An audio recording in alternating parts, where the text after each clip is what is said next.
Hello दोस्तों, आप सभी का स्वागत है आपके अपने YouTube channel advocate Vijay Pratap Yadav में। मैं आप सभी का दोस्त एडवोकेट विजय प्रताप यादव आप सभी का स्वागत करता हूं।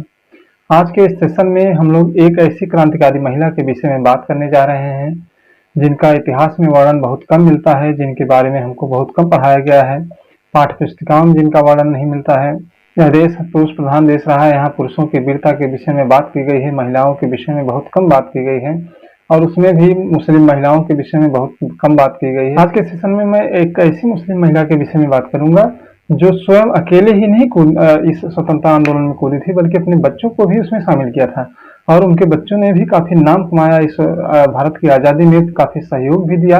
तो आज के सेशन में मैं जिस क्रांतिकारी मुस्लिम महिला के विषय में बात करने चल रहा हूँ उनका नाम आबादी बानो बेगम है, जो बी अम्मा के नाम से भी जानी जाती हैं। और कितनी बहादुर थी आप इसी बात से उसका अंदाजा लगा सकते हैं कि एक बार जब उनके बच्चों के विषय में यह अफवाह उड़ी कि आपके बच्चों ने अंग्रेजों के सामने सरेंडर कर दिया है और वे उसके अंग्रेजों से माफी मांगना चाहते हैं ताकि वे अंग्रेज लोग उनको छोड़ दें, तो बी अम्मा ने खुद कहा कि यदि मेरे बच्चे ऐसा कभी नहीं कर सकते हैं, यदि ये सच भी हुआ कि उन्होंने माफी मांगी है अंग्रेजों से, तो मैं खुद, मेरे हाथों में इतनी ताकत अभी बची हुई कि मैं उनका गला अपने हाथों से घोट दूंगी। तो आज के सेशन में हम लोग उन्हीं के विषय में बात करेंगे। तो आइए शुरुआत करते हैं। जय भीम, जय मंडल, जय संविधान, जय समाजवाद। इनका जन्म उत्तर प्रदेश के रामपुर रियासत में हुआ था 1850 ईस्वी में। इनका विवाह अब्दुल अली खान से हुआ था। इन दोनों के संसर्ग से इन्हें 6 बच्चे उत्पन्न हुए थे, 5 बेटे और 1 बेटियां थी, लेकिन कम उम्र में ही इनके पति की मृत्यु हो जाती है। इनके 2 लड़के इतिहास में बहुत प्रसिद्धि पाए, शौकत अली और मोहम्मद अली जौहर जी। पति की मृत्यु के बाद पूरे परिवार की जिम्मेदारी इनके कंधे पर आन पड़ी। ये पढ़ी लिखी महिला नहीं थी, अनपढ़ थी, लेकिन ये पढ़ाई लिखाई का महत्व समझती थी, शिक्षा का महत्व समझती थी। इसीलिए इन्होंने अपने बच्चों को शिक्षा देने का कार्य प्रारंभ किया। ये आधुनिक शिक्षा की पक्षधर थी, इसीलिए इन्होंने अपने बच्चों को आधुनिक शिक्षा देना प्रारंभ किया और इन्होंने अली जौहर साहब को ऑक्सफोर्ड यूनिवर्सिटी तक पढ़ने के लिए भेजा। और इसके बाद इनकी राजनीतिक सक्रियता बढ़ जाती है। एक तरफ अपने परिवार की जिम्मेदारियों का वहन कर रही थी, दूसरी तरफ भारत की आज़ादी में भी सहयोग कर रही थी। यहाँ पर जो भी मिशन मूवमेंट चल रहे थे उनमें ये बखूबी साथ निभाती थी।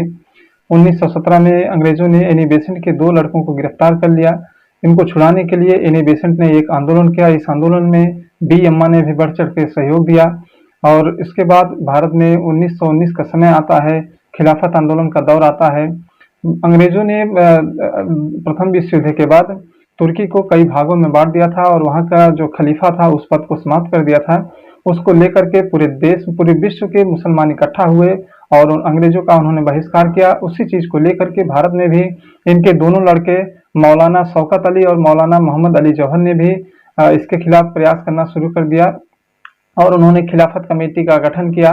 खिलाफत कमेटी ने पूरे देश में मुस्लिमों को इकट्ठा करना शुरू कर दिया और धरना प्रदर्शन चालू किया कि वहाँ का जो पद है उसको वापस किया जाए, कमाल पाशा जी को वहाँ का खलीफा घोषित किया जाए। इस तरह की जो भी उनकी मांगे थी, इन सभी चीजों को लेकर के वहाँ पर सक्रिय आंदोलन होना शुरू हो जाता है। इनके दोनों लड़के सक्रिय भूमिका निभाना शुरू करते हैं। ये भी सभाओं में जाया करती थी और भारत में प्रथम मुस्लिम महिला ये थी जो पर्दे में रह करके सभाओं को संबोधित करती थी। अपनी सभ्यता, अपनी संस्कृति को बचाए रखते हुए इन्होंने सभाओं को संबोधित किया।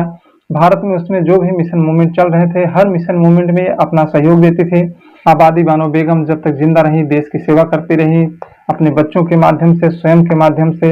इनकी बहू भी सक्रिय भूमिका निभाती थी आंदोलनों में जाकर के। इन्होंने अपना जीवन सर्वस्व न्यौछावर कर दिया देश की आजादी पर। 13 नवंबर 1924 ईस्वी को इनकी मृत्यु हो जाती है, लेकिन इनका उल्लेख कहीं इतिहास की किताबों में बहुत ज्यादा नहीं मिलता है। यहाँ तक कि हम लोग भी उनके बारे में नहीं जानते थे। अभी हाल ही में हमको भी उनके विषय में जानकारी हुई तो हमको लगा कि तो सबको जानकारी होनी चाहिए इनके विषय में, ऐसी महान क्रांतिकारी नायिका के विषय में जो गुमनाम है, जिनका नाम सामने नहीं आता है। इसलिए मैंने इस सेशन में इनके ऊपर चर्चा किया। इसी तरह के अगले सेशंस में भी मैं जो मुस्लिम नायिकाएं हैं उनके ऊपर चर्चा करूंगा ताकि उनका भी सहयोग सामने आए कि जब आज के दौर में एक कट्टरपंथिता जो है चरम पर है, लोगों को बहकाया जा रहा है कि हिंदू मुस्लिम के खिलाफ खड़े हो जाएं, उनके खिलाफ आंदोलन करें, उनके मस्जिदों में चढ़ करके जब झंडा लगा दे रहे हैं, तमाम प्रकार की क्रिया प्रतिक्रिया हो रही है, तो इसमें ऐसी आवश्यकता है कि हिंदू मुस्लिम एकता को सामने रखा जाए और ये बताया जाए कि इस देश में किसी एक वर्ग ने ही अपना सब कुछ योगदान नहीं दिया, बल्कि दूसरा वर्ग भी था जो इस देश की आजादी के लिए लड़ा है। इसलिए मैंने उनके ऊपर यह वीडियो बनाया। आगे भविष्य में भी मैं इस तरह के तमाम नायक नायिकाओं के ऊपर वीडियो बनाऊंगा ताकि समाज को इकट्ठा किया जा सके, समाज में कोई बिखराव न आए। तो आज के सेशन के लिए बस इतना ही। आपसे फिर अगले सेशन में मुलाकात होगी। तब तक आप लोग वीडियोस को देखते रहिए और कमेंट के माध्यम से अपनी राय जरूर बताइएगा। कहीं कोई गलती होगी तो उसे सुधारने का प्रयास किया जाएगा। तब तक के लिए जय भीम, जय मंडल, जय संविधान, जय समाजवाद।